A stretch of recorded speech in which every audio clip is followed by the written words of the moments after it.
Hi friends, இன்னைக்கு நம்ம கத்திரிக்காயில் ஒரு மசால் செய்ய போகிறோம். கத்திரிக்காய் மசால் ஃப்ரெண்ட்ஸ்.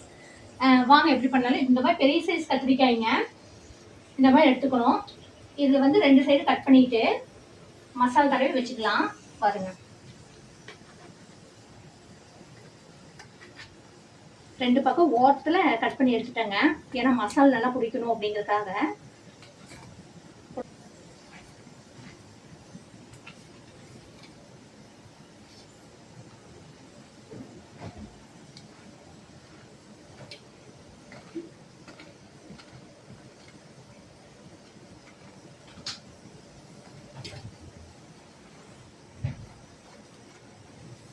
கீரட்டும் மசாலா உப்பு காரம் நல்லா இறங்குங்க. அதுக்காக இந்த மாதிரி பண்ணுறது பாருங்க. ஆனால் கத்திரிக்காய் வந்து இந்த மாதிரி பெரிய கத்திரிக்காயை வேணும் இது பண்ணுறதுக்கு.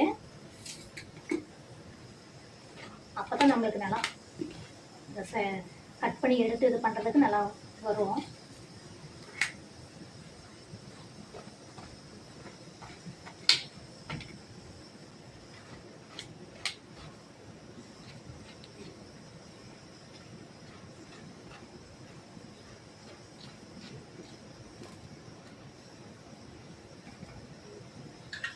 இப்போ இதுக்கு மசால் ஃப்ரெண்ட்ஸ் பாருங்கள். இதுக்கு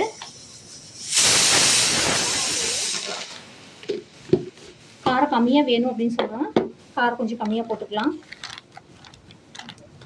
இதில் கரம் மசாலா எல்லாமே ஒவ்வொரு ஸ்பூனுக்குங்க.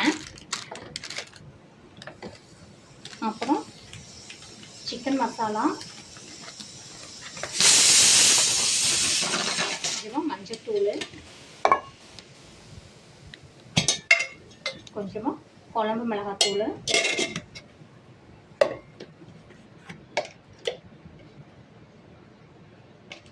இது எல்லா மசாலாத்தூளும் கலந்தது. அப்புறம் இது கூட சால்ட்டு,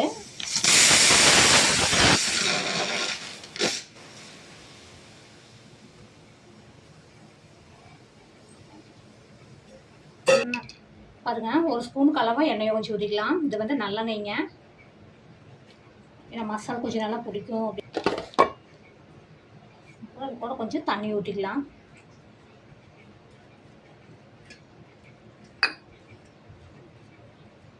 தேவைப்படுறங்க இது கூட கொஞ்சம் லெமன் வேணும் சேர்த்திக்கலாம், இல்லை தயிர் வேணாலும் சேர்த்திக்கலாங்க.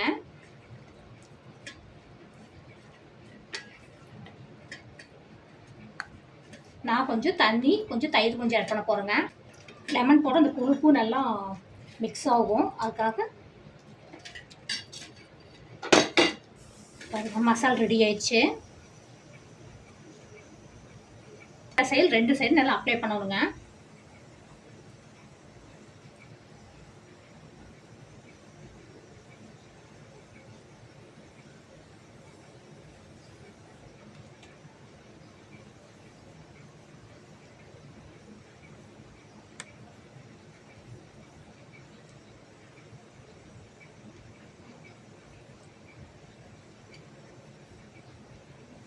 ஓகே ஃப்ரெண்ட்ஸ், இது ஒரு 10 நிமிஷம் அப்படியே ஊறட்டும்.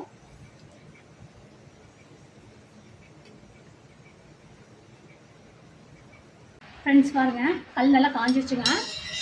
பாருங்க, விறகடுப்பில் வச்சுருக்கேன். எண்ணெய் வச்சு தோசை காஞ்சிருச்சு. இது அப்படியே கல்ல வைக்கலாம்.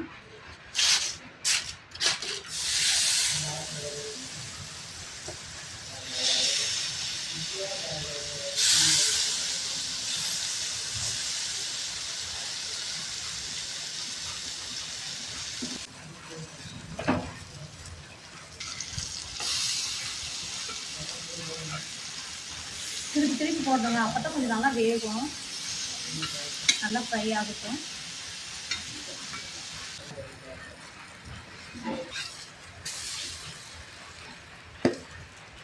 நல்லா திருப்பி வச்சுருங்க, இன்னும் கொஞ்சம் கருகிற மாதிரி ஆயிடும். அப்போ 2 சைடு நல்லா வேகும்.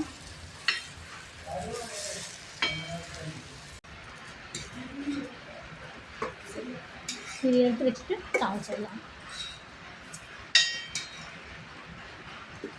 நம்ம குட்டி கத்திரிக்காய் இந்த சைஸ்க்கு வந்து சீக்கிரம் ஆயிடுங்க. கொஞ்சம் பெருசாக இருக்கிறதுனால ஃப்ரை ஆகி கொஞ்சம் டைமிங் எடுத்துக்குது. அதனால ஃப்ரை ஆயிடுச்சு. கொஞ்சம் எண்ணெய் ஊற்றிக்கலாம். வெங்காயம் வளர்ந்துருக்கு வேணும். கொஞ்சம் கடுகு போட்டுக்கலாங்க. கொஞ்சம் கட் பண்ணி வச்சுருக்க வெங்காயத்தை போடுறாங்க. இது கொஞ்சம் நல்லா பாருங்க ஃப்ரெண்ட்ஸ். இப்போ தக்காளி போடுறேன். இது கூட கொஞ்சம் சால்ட்டும் போட்டுக்கலாம், கொஞ்சம் வதங்கட்டும்.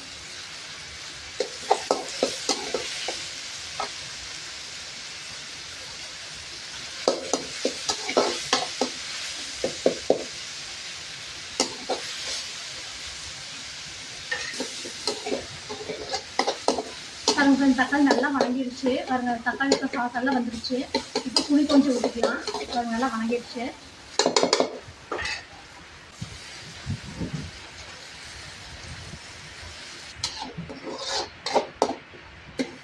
பச்சை நிமிஷம் கொதிக்க கொஞ்சம் கொஞ்சம் ஊற்றிக்கலாம்.